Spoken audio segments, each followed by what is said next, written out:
So, for today's video kamahal, yan. Nanghapla ko ng dilaw ng dahon dyan kamahal.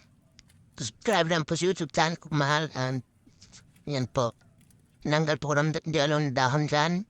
Kasi simula ng bagyong inteng.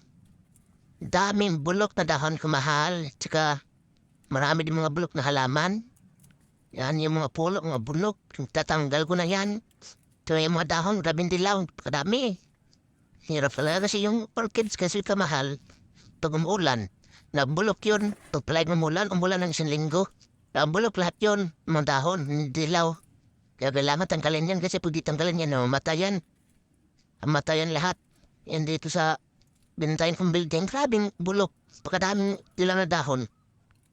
Yan po. Kaya tanggal muna. Habang pag araw na naman, so may init na mabilid na naman. Eh ngayon, basa pa yung bunot.